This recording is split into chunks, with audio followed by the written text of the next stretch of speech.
Ciao a tutti, sono Ernestina dalla Corte Lucio e benvenuti a una nuova puntata di Ernestina dalla fine del mondo, storie di immigrazione e non solo. La storia di immigrazione d'oggi ci porta da Padova fino a Montreal. Oggi parleremo con il protagonista di una storia di immigrazione in famiglia di questi tempi. Sentiamo adesso Ruben Specchi. Lui è un insegnante di lingue trasferito in Canada insieme a sua moglie e figli piccoli. Ciao Ruben, è un piacere averti oggi qui con noi e benvenuto al nostro programma. Tu come stai? Ciao Ernestina, io sto benissimo e qua va tutto bene finora. Ecco, sono contenta. Beh, grazie per essere oggi qui con noi. Prima di iniziare, così i nostri ascoltatori che ci seguono in tutto il mondo su Radio AVM, Voci delle Dolomiti, ti conoscono. Perché non ti presenti? Allora, sono Ruben Specchi, sono nato a Padova, nel 1978, così ognuno si faccia il calcolo. E sono sposato con due figli, tre figli, scusate, l'ultimo è nato qui in Canada 5 mesi fa, e quindi è un piccolo canadese. Siamo arrivati in Canada 2 anni fa. Guarda, beh, parlando un po' di questa storia, no? Tu ti trovi da Padova fino in Canada, no? Com'è nata la tua storia di immigrazione, quella della tua famiglia, che siete una famiglia molto giovane? Sì, allora quella di mia moglie parte già prima della sua nascita, perché lei è un'italiana, terza generazione di italiani in Belgio. Quindi lei è nata in Belgio, i suoi nonni erano italiani, lei a casa parlava francese ma capiva l'italiano. È venuta qui per studiare, è venuta a Padova per studiare con l'Erasmus e ha migliorato il suo italiano, lo parla benissimo proprio perché ce l'aveva nell'orecchio sentendo i nonni parlare.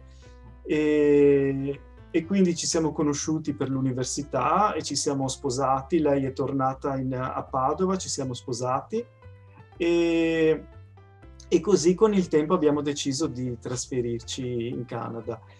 Ci siamo trasferiti, cioè la decisione di partire è nata nel 2013. Non sapevamo, 2012-2013, non sapevamo bene ancora dove, Australia, Stati Uniti, Canada.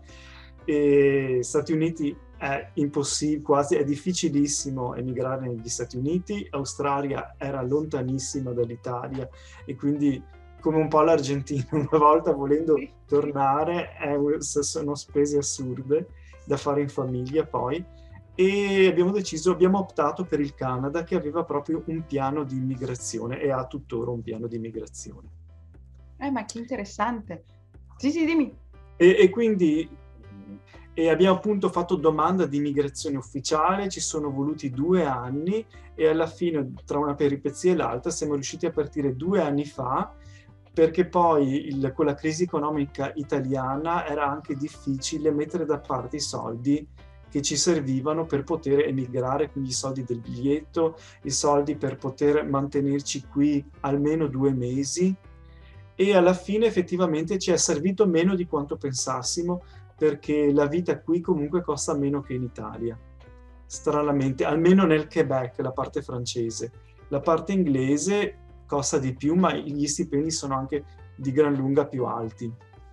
Qui, bene o male, costa meno dell'Italia. Ecco, e voi, diciamo, voi trovate a Montreal, ma perché avete deciso forse quella città e non un'altra, per esempio? Allora, qui avevamo alcuni contatti, alcuni amici, e poi abbiamo optato per il Quebec proprio perché mia moglie, essendo francofona, non parlava bene l'inglese, quindi perché un po' in Italia ci raccontano che il Quebec è più, il francese sta scomparendo, che è quasi una seconda lingua. In realtà qui è proprio lingua ufficiale. Montreal è bilingue, effettivamente è bilingue, io insegno in una scuola inglese, ad esempio, in una scuola elementare inglese, però la lingua ufficiale è il francese. Fuori dall'isola è tutto francese e quindi per lei era molto più facile venire qui che altrove. Ecco, e com'è il tuo lavoro di insegnante? Cosa insegni, per esempio? Allora, io insegno tutte le materie, anche inglese, un italiano, però in una scuola internazionale, per cui anche i miei bambini sono, i nostri studenti sono tutti immigrati, figli di migranti, o ci sono anche canadesi però che vengono, è una scuola internazionale. Quindi tutti gli insegnanti sono nati fuori dal Canada, quasi tutti, e gli studenti sono quasi tutti nati fuori dal Canada. Guarda, e dove tu abiti, c'è una comunità italiana? Sì, allora noi viviamo adesso in un quartiere che è prevalentemente, allora sarebbe prevalentemente francese, ma la zona in cui viviamo è 50% inglese e 50% francese. La zona in cui abitavamo 2 mesi fa era praticamente prevalentemente italiana. Ah, Andavamo al supermercato, si parlava italiano, andavamo negli uffici pubblici e parlavamo alla fine in italiano, e alcune insegne di informazioni del municipio erano in italiano, proprio perché gran parte della popolazione era italiana, e qui si parla italiano fino alla quarta e alla quinta generazione perfettamente. wow. Magari un italiano vecchio che non i veneti magari non capiamo bene perché sono tutti del sud, però è italiano, diciamo. Diciamo che non hai forse trovato tra questi italiani altri paesani, diciamo, sia padovani che veneti. Ce ne sono, c'è una comunità veneta, e appunto a 10 minuti da casa mia, del quartiere in cui abitavo, c'era la sede di Veneti nel Mondo, però è chiusa ormai da 1 anno e mezzo a causa del Covid, e quindi tutte le attività che venivano fatte sono state sospese.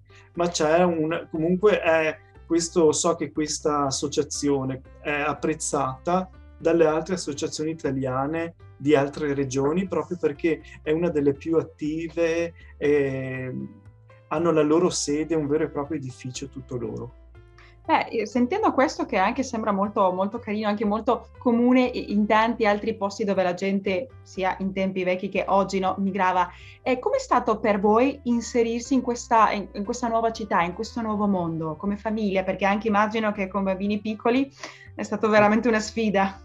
Sì, allora il Quebec, lo fa anche il Canada, ma in particolare il Quebec aiuta gli immigrati in tantissimi modi, anche solo magari a inviarti per posta o per email alcune istruzioni sull'uso della città, oppure ti consigliano: guarda, l'inverno qui è difficile, se tu ti trovi alcune attività sportive ti aiutano, oppure semplicemente ti dicono: guarda, sembra una cosa stupida, ma solo il fatto di andare al supermercato e di non trovare i prodotti a cui tu eri abituato possono causare uno shock culturale serio per te e la tua famiglia. Fai attenzione, guarda qui, guarda là. E quindi la cosa che all'inizio ci è mancata di più è stato proprio il cibo. Il fatto di non trovare i prodotti a cui eravamo abituati sembra stupido, però è così. Quando finalmente abbiamo scoperto vari supermercati italiani, e allora lì si è aperto un mondo. Ecco, cosa vi mancava, per esempio? A Sì, te, Padovano, cosa? sì, addirittura io alle volte quando andiamo, però è lontano da qui, ad un supermercato particolare, e mi commuovo ogni volta le lacrime. Proprio vedere i prodotti, mi mancano i bigoli qua hanno seccata, non si trovano. Guarda, sì, ti dico che quello è bello sentire, no, il fatto che manca, ma anche come questo è uguale, molto simile a quello che io che sono discendenti di migranti italiani, forse sentivano, come quelle cose con gli anni non cambiano, no? Quella nostalgia, quella mancanza, comunque rimane la speranza, la gioia, no? Che immagino c'è in questo nuovo, sì, in questi nuovi orizzonti che uno va a cercare come te, con la tua famiglia. E poi, quando una volta arrivati lì in Canada, avete incontrato qualche problema con la lingua per trovare alloggio, per esempio? Allora, qui la comunità italiana sono tantissimi, sono attivi e ci si aiuta a vicenda. Quindi abbiamo trovato comunque casa, ci hanno aiutato questi amici, e Sì, alle volte effettivamente è un po' difficile se non hai referenze, perché qui tutto va a referenze, anche solo la referenza della carta di credito. Solo avere la carta di credito è una garanzia che pagherai regolarmente l'affitto. Per cui all'inizio il primo alloggio, la prima casa è sempre la più difficile da trovare. Nel momento in cui tu ti sei fatto la tua storia, i tuoi pagamenti regolari e tutto, e puoi provarlo, e ho il bambino che Ah, tranquillo, dai, molto carino. e una volta che tu insomma la storia dei tuoi pagamenti regolari sarà molto più facile. Beh, anche incoraggiante, no? E poi col lavoro, per esempio, come avete fatto? Siete venuti già col lavoro preso o lo avete trovato? Ecco, qui ho dovuto cercare e ho mandato centinaia di email per posta. Ad un certo punto passo davanti a una scuola e lascio il mio, in Italia ero insegnante, ma lascio il mio curriculum come impiegato per l'amministrazione o la reception della scuola, e perché ho detto non mi chiameranno mai per insegnare qui. In realtà dopo 3 ore mi chiamano al telefono e mi dicono: tu sei passato qui 3 ore fa, volevamo vederti domani. E così insomma ho cominciato. Ecco, che stupendo. E com'è il tuo posto di lavoro? Com'è quella scuola? Come ti senti? Allora, è una scuola conservatrice, scusate, sto perdendo l'italiano. No! Conservatrice. Allora, è una scuola inglese, conservatrice, quindi anche gli insegnanti hanno l'obbligo della cravatta, della camicia, i ragazzi hanno la loro cravatta e con la camicia, l'uniforme di tutto punto, e sono classi piccole per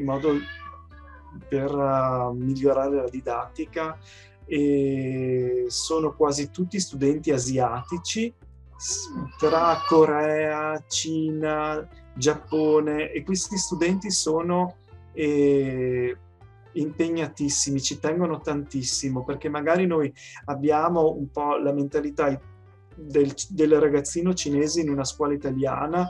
In Italia può rimanere 10 anni, non imparerà mai l'italiano, sarà difficilissimo. In realtà quelli che arrivano nella nostra scuola hanno studiato magari inglese per anni, quindi arrivano qui che sanno l'inglese e sono i più rispettosi, i più educati, perché noi in Italia non ci immagineremo nemmeno proprio la loro educazione e il loro rispetto per gli insegnanti.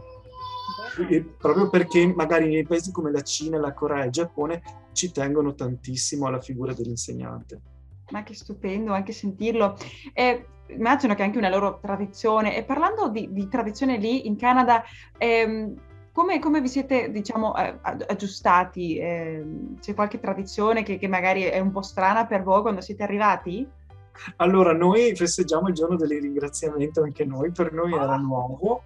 In Canada non è lo stesso giorno degli Stati Uniti, quest'anno in Canada dovrebbe essere l'11 o il 13 ottobre, non ricordo, l'anno scorso era il 12 ottobre e lo festeggiavamo perché era il giorno in cui mia moglie con il mio secondo figlio ci hanno raggiunti in Canada, perché siamo partiti prima io e il mio figlio più grande, aveva 14 anni, dopo 5 settimane ci hanno raggiunti mia moglie e l'altro, il 12 ottobre, fatalità un anno dopo era il giorno del ringraziamento e così noi ringraziamo, siamo grati per la nostra famiglia riunita in Canada. Figurati, certamente. Parlando un po' anche dei figli, no? Come è stato adattarsi, come è andata la cosa con i bambini? Perché immagino che non è stato mica facile per loro, anche per l'età così diversi. Sì, allora effettivamente all'inizio eravamo impauriti, terrorizzati, ma alla fine, allora i bambini migranti qui vengono messi in quelle che si chiamano classi di accoglienza, sia nelle scuole inglesi che in quelle francesi. Però gli immigrati sono costretti ad andare a frequentare scuole francesi pubbliche, a meno che non si vada in quelle private, proprio per legge devono andare in scuole francofone. Però i miei bambini comunque parlavano già francese, ma anche se non lo avessero parlato, perché abbiamo altri amici che vengono da altre nazioni, magari erano anglofoni e sono stati costretti ad andare in scuole francesi, lo imparano presto. Vanno in queste classi di accoglienza, fanno più un potenziamento di francese, proprio particolare, classi magari poco numerose. Nel momento in cui il bambino dimostra di essere in grado di cavarsela, di essere autonomo, viene spostato in una classe regolare, e quindi può essere dopo qualche mese o dopo un anno o al limite dopo 2 anni. Però è una classe, diciamo, protetta, proprio perché ci tengono la chiamano qui francisation, proprio a francesizzare l'immigrato, perché dicono la conoscenza della lingua è fondamentale per muoversi, e quindi se non si attivano subito ad aiutare i bambini che arrivano, i bambini affronteranno grosse difficoltà, e c'è anche ho visto un sostegno anche psicologico delle maestre e maestri, proprio perché hanno un'attenzione particolare a questi bambini immigrati, perché sanno che è proprio uno sradicamento da una nazione all'altra, sarebbe difficile. Wow. Però loro, adesso il mio secondo comincia alla high school, però è contentissimo perché gli ricorda le scuole delle serie americane come Smallville o altre, quindi questa scuola con in italiano come si chiamano, i lockers, neanche io me lo ricordo, ma sono quelle piccole cassonette dove guardano. Sì, esatto, dove tu metti i tuoi libri e tutto, con le fontanelle dove si beve all'americana, e quindi ogni ora magari cambi la tua classe, tranne il periodo magari del Covid in cui era proibito. Quindi sembra sia un filmato. Esatto. Poi quando con gli amici, hanno fatto degli amici? Allora, a causa del Covid li avevano fatti e li hanno persi, perché poi siamo stati chiusi praticamente un anno. Qua no, 6 mesi, però dopo abbiamo cambiato scuola, abbiamo cambiato casa, hanno cambiato scuola, e quindi hanno fatto gli amici a scuola lì, e adesso sono ritornati dove abitavamo prima, perché è più comodo, più vicino alla scuola dove lavoro e tutto. Guarda. Ecco. Avevo sentito con molta curiosità come le scuole lì reagiscono con questi migranti. Tu che hai insegnato anche in Italia, come vedi le differenze, forse le somiglianze del sistema scolastico? Allora, il sistema scolastico italiano in generale come programma è migliore. Come programma tu esci dalle scuole superiori italiane con una formazione migliore, a meno che tu qui non vai in una scuola privata particolare. Alcune private non sono buonissime, ce ne sono altre, quelle più costose, sono molto buone.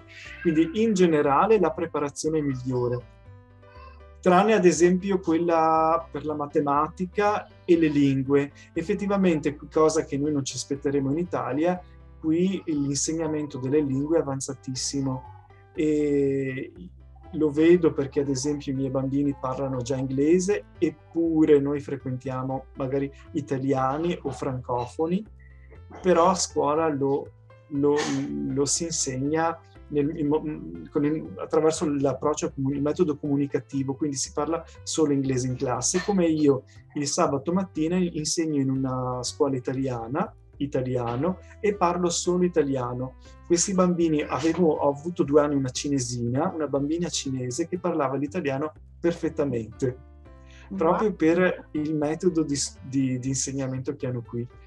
E ovviamente matematica effettivamente ho visto è avanzato l'insegnamento, e quell'insegnamento linguistico manca magari l'insegnamento storico letterario a cui noi teniamo di più in Italia.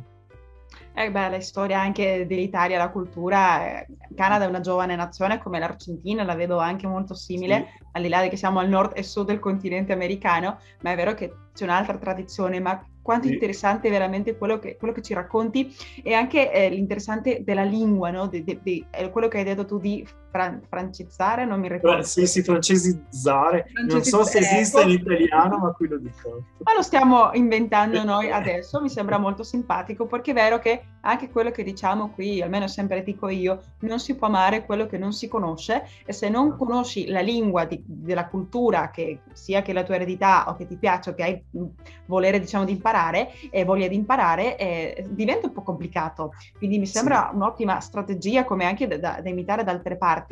In quello lì, parlando un po' di lingue e tradizioni, volevo chiederti, tu in famiglia, insieme a tua moglie, come state trasmettendo ai vostri figli la vostra cultura veneta, padovana, no? Le tradizioni, le radici? Come fate, no? per mantenere vive quella tradizione, quella cultura, oltre alla lingua, immagino? Sì.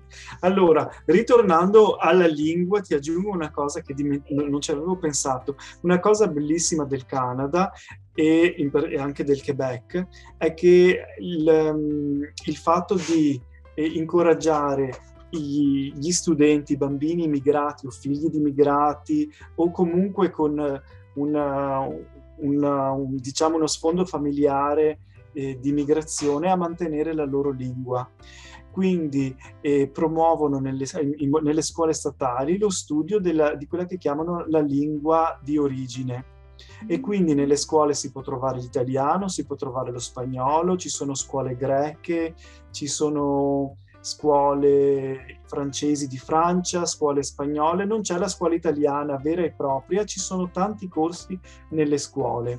Infatti io dicevo la mia scuola perché noi abbiamo una preside in consolato, una dirigente scolastica nel consolato d'Italia a Montreal, che danno una mano, aiutano.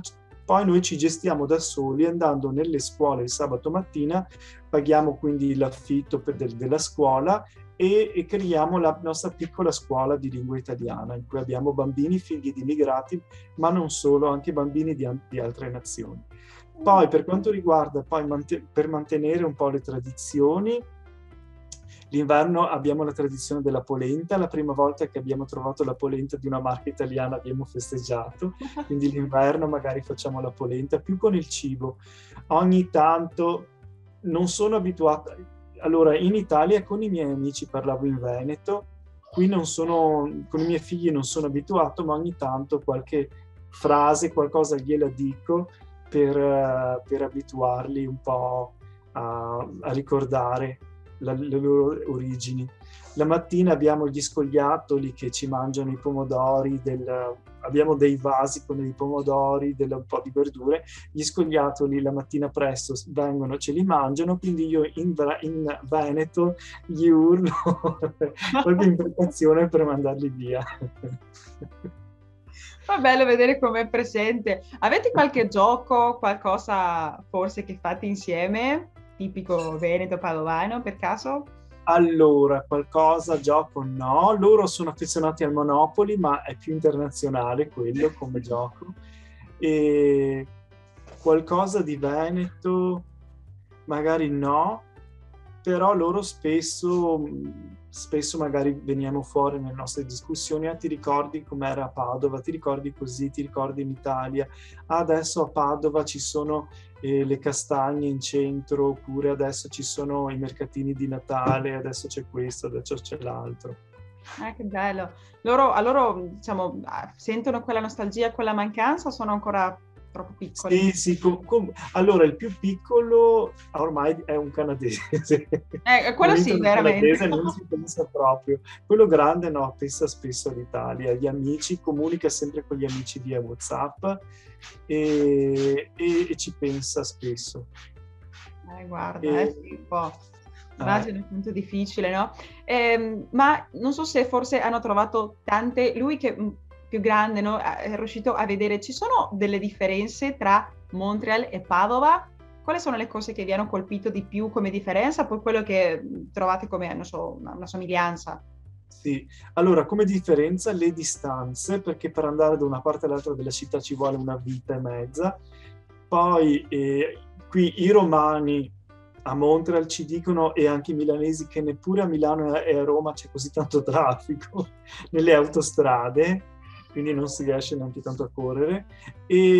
Ma la differenza più grande che hanno notato i miei figli, e manca a tutti e anche a loro, è il fatto che non ci sia storia. Come città americana, del Nord America intendo, è quella in cui ci sono più cose storiche, più edifici antichi, perché abbiamo edifici del 1600, quindi ci sono edifici antichi almeno per quanto riguarda il Canada, e ci sono appunto reperti storici sugli nativi americani, così, però non è come in Italia che ad ogni 2 metri hai un monumento storico, un reperto storico. Quindi questo Montreal è un paese di cultura, comunque, rispetto a tante altre città, è la capitale del jazz del Canada e una delle capitali del Nord America, e abbiamo un bellissimo teatro dell'opera, è un centro di cultura, anche di produzione di libri, di pubblicazione di libri, insomma letteraria, però non come l'Italia. L'Italia come arte, storia è ricchissima, quindi la cosa che ci manca è questa. Qui è tutto moderno, in Italia magari all'inizio, con il tempo non ci facevamo caso, troppe cose vecchie magari sembrava che ci dessero un attimino un po' di noia, e invece adesso ci mancano. Stavo giusto per chiedere, no? Cosa vi manca dell'Italia? Immagino famiglia, parenti, ma è molto, molto interessante quello che ci racconti di mi manca la storia. Ci manca la storia anche per tuo figlio, che è un adolescente, un giovane ragazzo, no? Che dica papà mi manca la storia. Che interessante. Sì. Io prendevo l'autobus e magari passavamo davanti per andare a Padova, magari prendevo il tram e passavamo davanti alle rovine dell'antica arena romana, che mi ha accompagnato per i giorni delle superiori, dell'università. Avevo fatto anche il conservatorio lì vicino, e quindi è storia e arte l'Italia. Qui invece è in costruzione, diciamo. Stanno costruendo la loro storia. L'Argentina è così una giovane nazione che è diverso semplicemente, no? Anche quello delle distanze, sorridevo dentro perché anche in Argentina fai tanti chilometri in macchina, sei ancora forse dentro la stessa provincia, no? Quindi è molto, in quel senso sono molto simili, ma interessante, mi è colpito davvero quello che hai detto, che mi manca la storia, no? Vedere che quello che ci affascina noi dell'Italia, che tu vedi, e tutto è storia, tutto è lì da migliaia d'anni. Da noi è diverso, non è che né brutto né cattivo né buono, ma è diverso soltanto, quindi è veramente molto, molto interessante. È veramente stato fino adesso, Ruben, una chiacchierata stupenda, molto, molto interessante. Grazie. Una domanda per te. Consiglieresti a qualcuno dei nostri ascoltatori che ci stanno sentendo ora su Radio ABM Voce delle Dolomiti di forse fare un'esperienza all'estero, lì a Montreal? Quale sfide possono trovare, incontrare lì per strada? Ecco, qui la sfida è il francese, quindi allora fino a qualche mese fa non era obbligatorio conoscere il francese, ma era un punteggio in più per la domanda di migrazione. Adesso stanno pensando di rendere alcuni esami obbligatori. Quello di inglese era facoltativo anche, ma dava meno punti. Quello di francese probabilmente lo renderanno obbligatorio. Quindi una sfida è la lingua, però d'altra parte tanti italiani che sono ad esempio emigrati a Vancouver dall'altra parte del Canada dicono sì, qui è bello, è moderna, una città magari con stipendi più alti, forse più ricca, chissà. Lì c'è anche un po', fanno anche del cinema, fanno spesso delle serie televisive americane, sono ambientate nella Columbia britannica, però dopo si trasferiscono a Montreal perché dicono effettivamente Vancouver è una città piatta e Montreal è più ricca di cultura. Poi un espediente è chiedere magari fare migrazione in un'altra provincia anglofona e dopo, una volta che si è residenti permanenti, una volta che si hanno le carte in mano e si prende l'aereo, in realtà si può risiedere ovunque. Quindi si può chiedere in Ontario e dopo in realtà venire a Montreal. Ecco, quindi proprio per la cultura secondo me è molto più ricca, perché qui a parte la musica, a parte il cinema, il teatro, perché comunque anche Montreal ha una piccola capitale del cinema, magari sono più film per la televisione che per il cinema, ma comunque. Il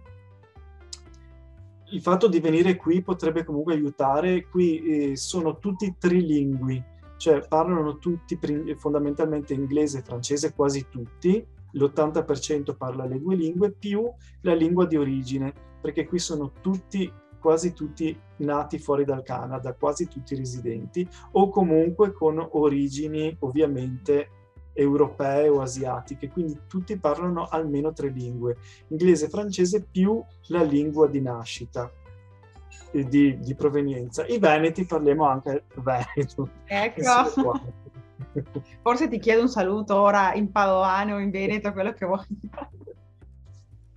Bene, Ruben, veramente ti ringrazio tantissimo, è stato un piacere sentire questa storia di migrazione di una famiglia giovane che decide di cercare nuovi orizzonti, questa volta in Canada.